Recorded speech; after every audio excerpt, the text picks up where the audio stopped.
আসসালামু আলাইকুম, এলিফ্যাট ডাব্লিউপি ল্যাবে আপনাকে স্বাগতম। আজকের পর্বে আমরা শিখব কিছু সিক্রেট সেটিং ও ম্যাজিক মেথডের মাধ্যমে কিভাবে আমরা আমাদের কম্পিউটারে একটি হাই পারফরম্যান্স লোকাল সার্ভারে রূপান্তর করে ওয়ার্ডপ্রেস ইনস্টল করতে পারি, তার সঠিক গাইডলাইন, যা প্রফেশনাল ডেভেলপাররা তাদের পিসিকে অপটিমাইজ করে একটি পাওয়ারফুল ডেভেলপমেন্ট এনভায়রনমেন্ট তৈরি করে থাকে। শুধু তাই নয়, এই পর্বে আমরা কোনো ভারী বিল্ডার ছাড়াই একদম স্ক্র্যাচ থেকে একটি ওয়ার্ডপ্রেস কাস্টম থিমের ফাইল স্ট্রাকচার তৈরি করব এবং শিখব মাইস্কুয়েল ডাটাবেস ক্রিয়েশন ও সরাসরি ওয়ার্ডপ্রেস ড্যাশবোর্ড থেকে আমাদের তৈরি করা প্রথম থিমটি অ্যাক্টিভ করে ডাটা ডিসপ্লে করব। এই পাওয়ারফুল টিপসগুলো হাতে কলমে শিখতে আজকের ভিডিওর একটি সেকেন্ডও মিস করবেন না, কারণ এটি আপনার পুরো কোর্সের মূল ভিত্তি। তাই চলুন সব জটিলতা পেছনে ফেলে আমাদের স্বপ্নকে বাস্তবে রূপ দেওয়ার এই নতুন যাত্রা শুরু করি। Let's go. গত পর্বে আমরা বিস্তারিতভাবে আলোচনা করেছিলাম পুরো সিরিজের একটি প্র্যাকটিক্যাল রিয়েল প্রজেক্ট ওভারভিউ। এ পর্বে আমরা দেখব কিভাবে আমরা আমাদের কম্পিউটারে web development environment set up করতে পারি এবং how to install WordPress in my local host and create our first theme with minimum file required. তো উইন্ডোজে লোকাল সার্ভার সফটওয়্যার হিসেবে যে মোস্ট পপুলার জ্যাম্প এবং ওয়াম্প সার্ভারটি রয়েছে, এটি আমরা সম্পূর্ণ বিনামূল্যে পেতে পারি। এছাড়াও ডাব্লিউপি লোকাল নামে যে উইন্ডোজ সফটওয়্যারটি রয়েছে সেটি ব্যবহারও করতে পারি, অথবা ডোমেইন হোস্টিং কিনে আমরা সরাসরি অনলাইনেও কাজ শুরু করতে পারি। তবে সবচেয়ে সহজ ও দ্রুত কাজ করার জন্য আমরা লোকাল হোস্ট ব্যবহার করব এবং ডেভেলপমেন্ট প্রক্রিয়া সম্পূর্ণ হওয়ার পর আমরা আমাদের ওয়েবসাইটটিকে কিভাবে অনলাইন সার্ভারে হোস্ট করতে হয় এই সকল বিষয়গুলো আমরা স্টেপ বাই স্টেপ শিখব। এখন আমরা আমাদের কম্পিউটারে জ্যাম্প অথবা ওয়াম্প সার্ভারটি ইনস্টল করতে চাই। তো সেক্ষেত্রে আমরা একটি ব্রাউজার ওপেন করব এবং লিখব জ্যাম্প ডাউনলোড। জ্যাম্প ডাউনলোড লিখে এন্টার দিলে আপনি প্রথমে যে লিঙ্কটি দেখতে পাবেন apache-friend.org, আমরা সরাসরি এই ওয়েবসাইটে চলে যাব। এটি মূলত জ্যাম্পের অফিসিয়াল ওয়েবসাইট। এখান থেকে আমরা আমাদের কাঙ্ক্ষিত উইন্ডোজের যে সার্ভার সফটওয়্যার রয়েছে জ্যাম্প, আমরা এটি ডাউনলোড করতে পারি। এছাড়াও যদি আপনি চান যে ওয়াম্প সার্ভারটি ডাউনলোড করবেন, আপনি ওয়াম্প সার্ভারটিও ডাউনলোড করতে পারেন। তার জন্য যদি আমরা ওয়াম্প সার্ভারটি ডাউনলোড করতে চাই, ওয়াম্প সার্ভার লিখে আপনি সার্চ দিলেই আপনি পেয়ে যাবেন ওয়াম্প সার্ভারটি। তো ওয়াম্প সার্ভার যে অফিসিয়াল ওয়েবসাইটটি আছে, আমরা এখানে আপনারা দেখতে পাচ্ছেন আমরা এখন ওয়াম্প সার্ভারের যে অফিসিয়াল পেজটি আছে, আমরা এখান থেকেও আমাদের ওয়াম্প সার্ভার এটি উইন্ডোজ ওয়েব ডেভেলপমেন্ট এনভায়রনমেন্ট, তো এখান থেকেও আমরা এই সফটওয়্যারটি ডাউনলোড করতে পারি। তো আমরা এটি কেটে দিচ্ছি। আমরা যেহেতু জ্যাম্প সফটওয়্যারটি ডাউনলোড করব, জ্যাম্পের যে অফিসিয়াল ওয়েবসাইট, আমরা জ্যাম্পের অফিসিয়াল ওয়েবসাইটে আছি। এখন আমরা যদি উইন্ডোজ ভার্সনটি আমরা ইনস্টল করতে চাই, তাহলে আমরা লেটেস্ট ভার্সনটি এখান থেকে ডাউনলোড করতে পারি, অথবা স্ক্রল ডাউন করলে আমরা দেখতে পাবো এখানে লিনুক্স যে ভার্সনটি আছে সেটি এবং ম্যাক যে ভার্সনটি, আমরা এখান থেকে আমাদের নির্ধারিত সফটওয়্যারটি আমরা এখান থেকে ডাউনলোড খুব সহজেই করতে পারি। তো আমরা এখানে ক্লিক করছি এবং কিছুক্ষণের মধ্যে আমাদের সফটওয়্যারটি ডাউনলোড হয়ে যাবে। একই সাথে আমরা যদি ওয়ার্ডপ্রেস ডাউনলোড করতে চাই, আমরা ব্রাউজারে লিখছি ওয়ার্ডপ্রেস ডাউনলোড লিখে যদি আমরা এখানে ক্লিক করি, তো wordpress.org, আপনারা প্রথম যে লিঙ্কটি দেখতে পাচ্ছেন এটি মূলত ওয়ার্ডপ্রেসের অফিসিয়াল ওয়েবসাইট। আরেকটি লিঙ্ক আপনারা দেখতে পাবেন wordpress.com, এটি মূলত ওয়ার্ডপ্রেসের যে হোস্টিং সাইটটি আছে এই সাইটের লিঙ্ক। আমরা সরাসরি ওয়ার্ডপ্রেসের অফিসিয়াল ওয়েবসাইটে যাচ্ছি এবং ডাউনলোড ওয়ার্ডপ্রেস 6.9.1 আমরা এখান থেকে ক্লিক করছি।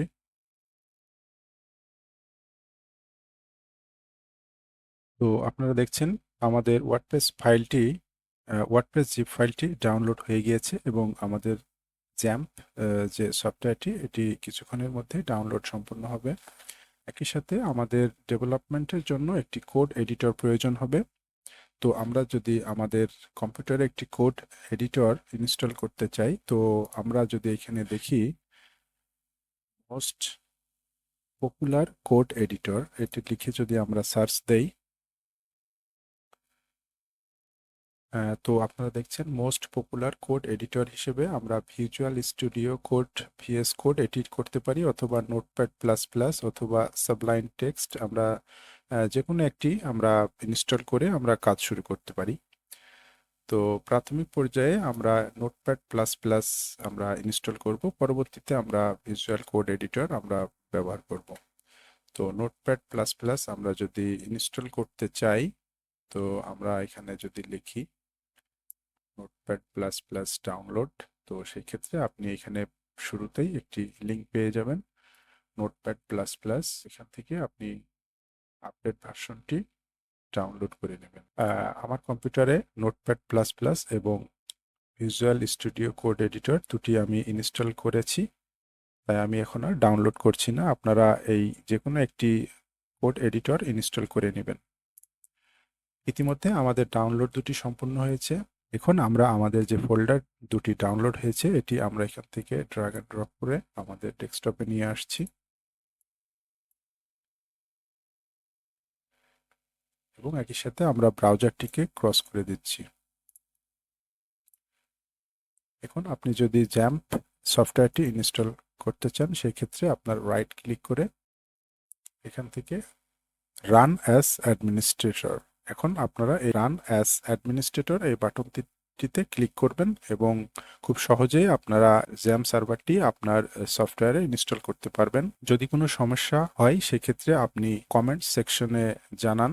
আমি আমার কম্পিউটারে আগে থেকে জ্যাম সফটওয়্যারটি ইনস্টল করা আছে, এ কারণে আমি জ্যাম সফটওয়্যারটি আর ইনস্টল করতে পারছি না। তো জ্যাম সফটওয়্যারটি ইনস্টল করা হয়ে গেলে আপনারা আপনাদের ডেস্কটপে একটি জ্যাম্প এর কন্ট্রোল প্যানেল দেখতে পাবেন, অথবা আপনি সার্চ বারের এখান থেকে যদি লেখেন জ্যাম্প কন্ট্রোল প্যানেল, এখানে জ্যাম্প যে কন্ট্রোল প্যানেল দেখতে পাচ্ছি আমরা এটিতে ক্লিক করব। আপনারা জ্যাম্পের যে কন্ট্রোল প্যানেলটি আছে এটি দেখতে পাচ্ছেন। এখন আমরা এখান থেকে অ্যাপাচি এবং মাইস্কিউএল এই বাটন দুটি ক্লিক করব। প্রাথমিকভাবে আপনাদের ইনস্টল করার পরে যদি এই কমেন্ট সেকশনে আপনারা এখানে যদি কোনো লাল মেসেজ ডিসপ্লে দেখতে পান, সেই ক্ষেত্রে আপনারা বুঝবেন সফটওয়্যারটি ইনস্টল করতে সমস্যা হয়েছে। সেক্ষেত্রে আপনাদের ওয়ার্নিং মেসেজটি কপি করে গুগলে পেস্ট করলেই আপনারা সমাধান পেয়ে যাবেন, অথবা আপনি এই ভিডিওর কমেন্ট সেকশনে জানাতে পারেন। আমরা এখন আমাদের অ্যাপাচি এবং মাইস্কিউএল এই সার্ভার দুটি আমরা ওপেন করে দিচ্ছি। দুটি বাটন স্টার্ট করার পরে আপনারা এখানে গ্রিন কালার দেখতে পাবেন অ্যাপাচি এবং মাইস্কিউএল। বাটন দুটির ভিতরে যদি কোনোটি রেড কালার দেখতে পান, সেক্ষেত্রেও আপনি বুঝবেন জ্যাম সফটওয়্যারটি ইনস্টলেশনে সমস্যা হয়েছে। আর যদি দুটি গ্রিন সিগন্যাল দেখতে পান, তো সেক্ষেত্রে আপনার সফটওয়্যারটি সফলভাবে আপনি ইনস্টল করতে সক্ষম হয়েছেন। এখন আমরা আমাদের যে জ্যাম কন্ট্রোল প্যানেলটি আছে এটি আমরা মিনিমাইজ করে দিই। এখন যদি আমরা আমাদের কম্পিউটারে সি ফোল্ডারটি ওপেন করি, তাহলে এখানে দেখতে পাচ্ছেন জ্যাম্প নামের একটি ফাইল ক্রিয়েট হয়েছে। এখন আমাদের সার্ভারটিকে আমরা দ্রুত ও ফাস্ট কাজ করার জন্য আমরা এই ফাইলটি ওপেন করব এবং এখানে আপনারা পিএইচপি নামের যে ফাইলটি দেখতে পাচ্ছেন এই পিএইচপি ফাইলটি আমরা ওপেন করব এবং স্ক্রল ডাউন করলে আপনি দেখতে পাবেন এখানে পিএইচপি আই নামের একটি ফাইল আছে। এখন এই পিএইচপি আই নামের ফাইলটি আমরা আমাদের কোড এডিটরে ওপেন করব। সেই সাথে আমরা যদি এখানে স্ক্রল ডাউন করি, আপনারা এখানে দেখতে পাবেন 407 নাম্বার লাইনে ম্যাক্স এক্সটেনশন টাইম। এখানে ডিফল্টভাবেই 30 বা 60 এমন যদি আপনি দেখতে পান, তো সেই ক্ষেত্রে আপনি এটাকে 120ও রাখতে পারেন, অথবা আপনি 300 দিতে পারেন। এর পরবর্তীতে আমরা যেই সিক্রেট সেটিংটি দেখব সেটি হচ্ছে ম্যাক্স মেমোরি লিমিট। 433 নম্বর লাইনে যে মেমোরি লিমিট আপনি দেখতে পাচ্ছেন, এখানে 768 এমবি আমি এটা আগেই এডিট করেছিলাম। আমার দ্রুত কাজ করার লক্ষ্যে আমি মেমোরি লিমিটটি আগেই বাড়িয়েছিলাম। আপনি এটি 768 করে দেবেন। এটি সেভ করে আপনার ব্রাউজারটি কেটে দিবেন। এছাড়াও আরও যে সিক্রেট টিপসগুলো আমরা শেয়ার করতে চলেছি এই ভিডিওর মাধ্যমে, তাই ভিডিওটি না টেনে আপনি শুরু থেকে শেষ পর্যন্ত দেখুন এবং আপনি আপনার কম্পিউটারকে একটি হাই পারফরম্যান্স লোকাল সার্ভার হিসেবে তৈরি করুন। এখন আমরা একটি ব্রাউজার ওপেন করছি এবং আমরা একটি নিউ প্রাইভেট উইন্ডো ওপেন করছি। এখান থেকে যদি আমরা জ্যাম্পের ড্যাশবোর্ডে যেতে চাই, তো আমরা এখান থেকে লিখতে পারি লোকাল হোস্ট স্ল্যাশ পিএইচপি মাইঅ্যাডমিন। তো আপনারা দেখতে পাচ্ছেন আমরা এখন পিএইচপি মাইঅ্যাডমিন যে জ্যাম্পের যে ড্যাশবোর্ডটি রয়েছে, আমরা জ্যাম্পের ড্যাশবোর্ডে রয়েছে। এখান থেকে আমাদের সকল ডাটাগুলো আমরা এখান থেকে কন্ট্রোল করতে পারি। Data create, database create, data save, delete সবকিছু আমরা এই পিএইচপি মাইঅ্যাডমিন এখান থেকে আমরা করতে পারি। এখন আমরা আমাদের একটি ডাটাবেস প্রয়োজন আমাদের থিম ডেভেলপমেন্টের জন্য। তো সেক্ষেত্রে আমরা একটি নতুন ডাটাবেস ক্রিয়েট করছি। আমরা নিউতে ক্লিক করছি এবং এখানে ডাটাবেস আমরা লিখছি। আমাদের ডাটাবেজের নাম আমরা দিচ্ছি ভিভিডভার্স। আপনারা আপনাদের পছন্দ মতো একটি নাম দিবেন, কিন্তু খেয়াল রাখতে হবে এখানে কোনো স্পেস ব্যবহার করা যাবে না। আমরা ক্রিয়েট ডাটাবেস এখানে ক্লিক করছি এবং আমাদের একটি ডাটাবেস ক্রিয়েট হয়েছে ভিভিডভার্স নামে। এখন আমরা একটি মিনিমাইজ করে দিচ্ছি এবং সেই সাথে আমরা আমাদের যে সি ফোল্ডার আছে এই সি ফোল্ডারে আমরা দেখতে পাবো জ্যাম্প একটি ফোল্ডার ক্রিয়েট হয়েছে। এই জ্যাম্পের আন্ডারে আমরা একটি htdoc ফোল্ডার দেখতে পাবো। এই htdoc ফোল্ডারে মূলত আমরা কাজ করব। তো এখানে আমরা একটি নিউ ফোল্ডার ক্রিয়েট করছি এবং নাম দিচ্ছি ভিভিডভার্স। এখানে একটি বিষয় মনে রাখতে হবে, এখানে যে নামটি আপনি ব্যবহার করবেন এই নামটি মূলত সার্ভারে এখানে আপনার লিঙ্ক হিসাবে ওই নামটি ব্যবহার করতে হবে। তো আমরা ভিভিডভার্স যেহেতু নাম দিয়েছি, তো আমরা যদি এখন আমাদের সার্ভারে এসে হোস্ট স্ল্যাশ ভিভিডভার্স লিখে আমরা যদি এখন এন্টার দেই, তো সেক্ষেত্রে দেখব ইন্ডেক্স অফ ভিভিডভার্স নামের একটি ডাটাবেস অলরেডি ক্রিয়েট আছে, কিন্তু এখানে কোনো ফাইল এখনো আমরা ক্রিয়েট করিনি। তো এখন আমরা দেখব আমাদের যে ভিভিডভার্স ফাইলটি আমরা ওপেন করব এবং এই আমরা যে ফ্রেশ একটি ওয়ার্ডপ্রেস ইনস্টল করেছিলাম জিপ ফাইলটি, এই ফাইলটি মূলত আমরা এখানে রাখব এবং সেই সাথে আমরা এটিকে আনজিপ করব। তো দেখতে পাচ্ছেন আমরা এখন ওয়ার্ডপ্রেস ফাইলটিকে আনজিপ করছি এবং এটি আনজিপ হতে কিছুটা সময় নিতে পারে। তো আনজিপ সম্পূর্ণ হওয়ার পর আমরা আমাদের যে জিপ ফোল্ডারটি আছে আমরা জিপ ফোল্ডারটি এখান থেকে ডিলিট করে দিতে পারি। অতঃপর আমরা ওয়ার্ডপ্রেসের যে ফাইলটি আমরা ওপেন করে ভিতরে কন্ট্রোল-A কন্ট্রোল-X দিয়ে আমরা সকল ফাইলগুলো এখান থেকে কাট করে নিয়েছি এবং যেহেতু আমাদের যে থিম ডাইরেক্টরি এই ভিভিডভার্স, এই থিম ডাইরেক্টরির তে আমাদের এখানে পেস্ট করতে হবে। আর যে ওয়ার্ডপ্রেস ফোল্ডারটি আছে এই ওয়ার্ডপ্রেস ফোল্ডারটি আমাদেরকে ডিলিট করে দিতে হবে, নতুবা আমাদেরকে এখানে লিখতে হবে ভিভিডভার্স, তারপরে যদি আমরা লিখি ওয়ার্ডপ্রেস, তারপরে আমাদের ওয়েবসাইটটি ডিসপ্লে হবে। তো আমরা ভিভিডভার্স লিখলে আমাদের ওয়েবসাইটটি যাতে আমরা দেখতে পারি, সেই ক্ষেত্রে আমরা ওয়ার্ডপ্রেস ফোল্ডারের ভিতর থেকে সকল ফাইলগুলো আমরা ভিভিডভার্স ফাইলের ভিতরে রেখেছি। তো এখন আমরা এই ওয়ার্ডপ্রেস ফোল্ডারটি ডিলিট করে দিতে পারি। এখন আমরা আমাদের এই ওয়ার্ডপ্রেস ফাইল থেকে wp config নামের যে ফাইলটি দেখতে পাচ্ছেন, এখন আমরা এই ফাইলটি আমাদের একটি কোড এডিটরে আমরা ওপেন করছি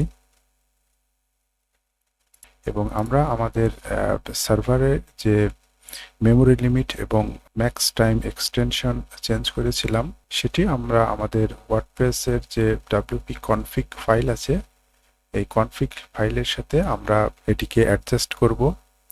তো সেই ক্ষেত্রে আমাদেরকে 2 লাইন কোড এখানে লিখতে হবে। তো এখন আমি আগে যে wp config ফাইলে সেই কোড দুটি লিখেছিলাম সেই কোড দুটি আমি এখান থেকে কপি করছি এবং এই ডিফাইন ডাব্লিউপি ডিবাগিং এখানে ফলস আছে, এর নিচেই আমরা এখানে পেস্ট করে দিব।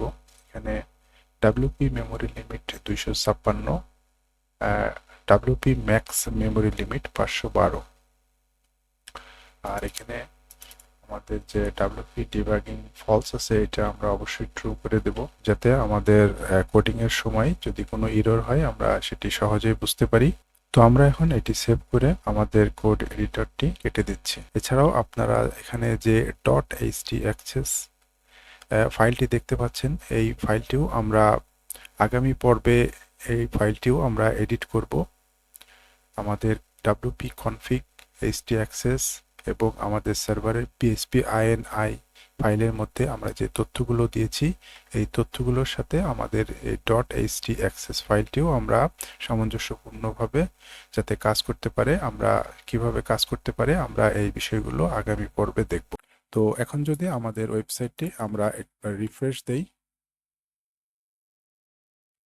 তো আমরা দেখব আমাদের যে ওয়ার্ডপ্রেসের ফাইলগুলো ডিফল্টভাবে এখানে ডিসপ্লে হচ্ছে। তো এখন আমরা ল্যাঙ্গুয়েজ হিসাবে ইংলিশ ইউনাইটেড স্টেটস আমরা এটি রাখছি।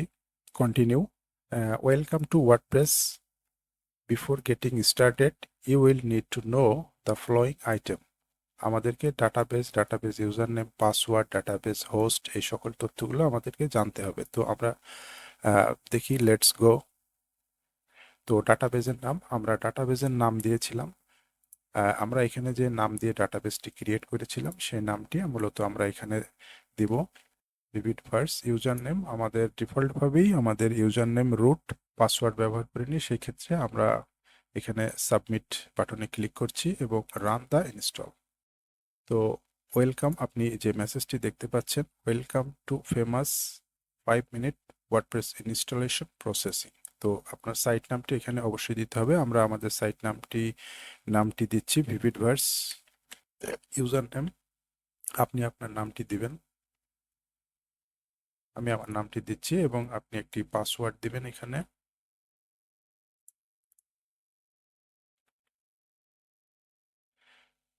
আপনার এই ইউজার নেম এবং পাসওয়ার্ডটি অবশ্যই মনে রাখতে হবে, এটি পরবর্তী অপশনে লগ ইন করার ক্ষেত্রে প্রয়োজন। তো কনফার্ম পাসওয়ার্ড, আপনি একটি ভ্যালিড ইমেল দিবেন। যেহেতু আমরা মূলত ডেভেলপমেন্ট প্রসেসিং শুরু করছি, সেক্ষেত্রে সার্চ ইঞ্জিন ভিজিবিলিটি এটা এখন আমাদের প্রযোজ্য নয়। সেক্ষেত্রে আমরা ইনস্টল ওয়ার্ডপ্রেস বাটনটিতে ক্লিক করছি। এখন আমরা দেখছি সাকসেসফুলি ওয়ার্ডপ্রেস আমরা ইনস্টল করতে পেরেছি। এখন আমাদেরকে লগ ইন করতে হবে। আমরা এখন যে পেজটি দেখছি এটি ওয়ার্ডপ্রেসের ডিফল্ট লগ ইন পেজ। আমরা এখন যে ইউজার নেম এবং পাসওয়ার্ড দিয়ে আমাদের ওয়ার্ডপ্রেসটি ইনস্টল করেছিলাম, এখন আমরা আমাদের সেই ইউজার নেম এবং পাসওয়ার্ড দিয়ে লগ ইন করছি।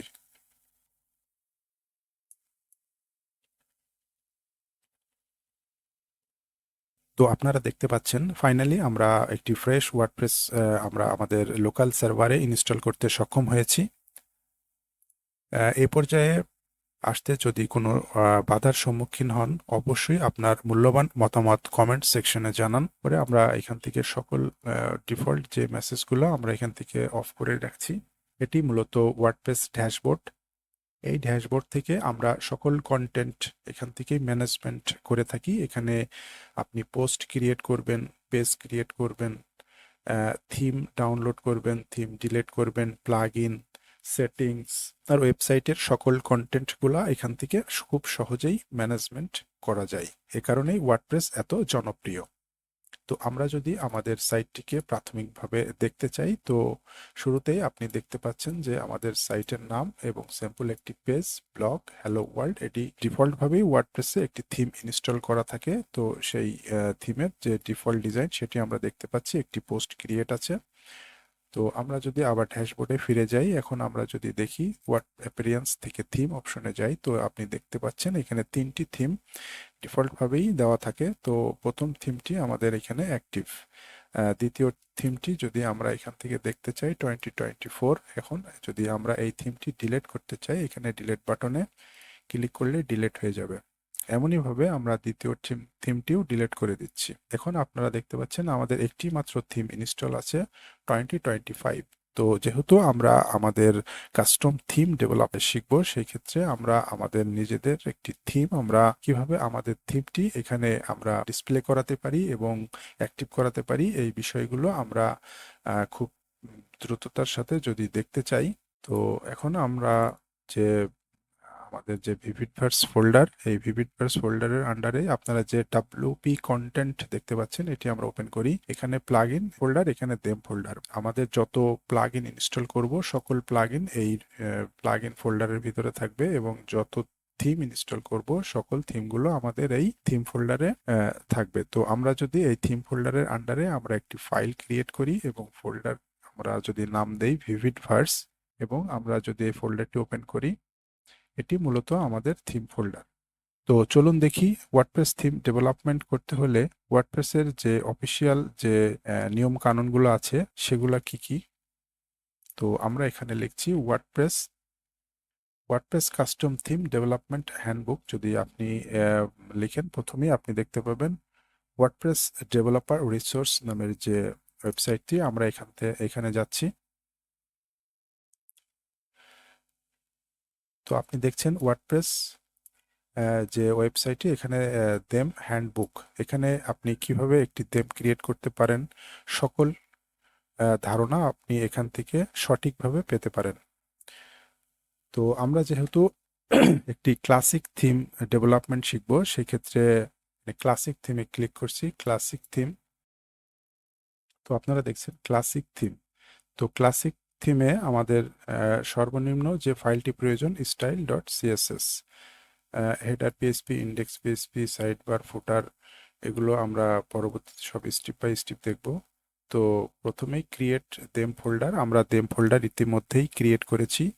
সেকেন্ড স্টেপ হচ্ছে ক্রিয়েট style.css ফাইল। তো আমরা এখন আমাদের ফোল্ডারে একটি style.css নামের ফাইল ক্রিয়েট করতে বলা হচ্ছে। তো আমরা এখান থেকে এটা কপি করছি এবং আমাদের যে ভিভিডভার্স আমরা ফাইল ক্রিয়েট করেছিলাম, আমরা এই ভিভিডভার্স ফোল্ডারের আন্ডারে আমরা একটি ফোল্ডার ক্রিয়েট করছি এবং নাম দিচ্ছি আমরা style.css এবং এন্টার দিচ্ছি।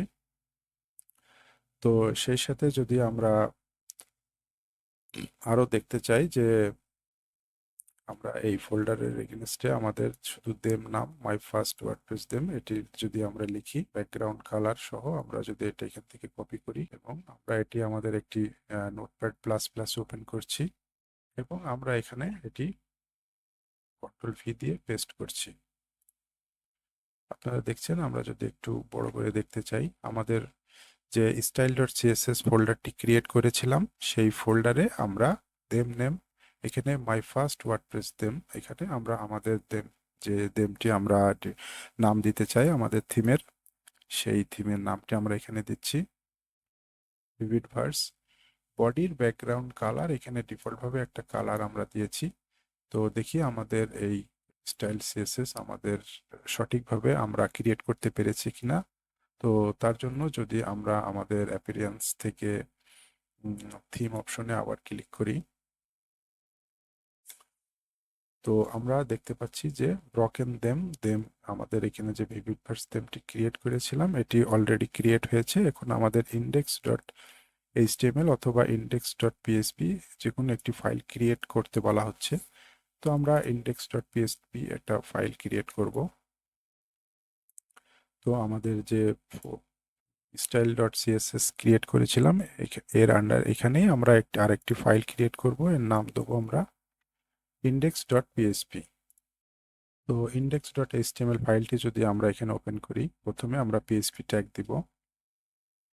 এখন আমরা যদি এখানে ইকো করি,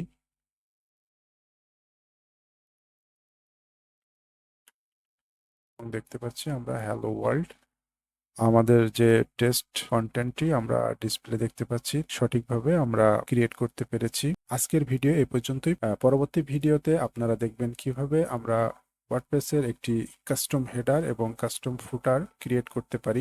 স্টেপ বাই স্টেপ আমরা সকল বিষয়গুলো বিস্তারিতভাবে আলোচনার মাধ্যমে সম্পূর্ণ ডেভেলপমেন্ট প্রসেসিং শিখব। সে পর্যন্ত সবাই ভালো থাকুন, সুস্থ থাকুন, আল্লাহ হাফেজ।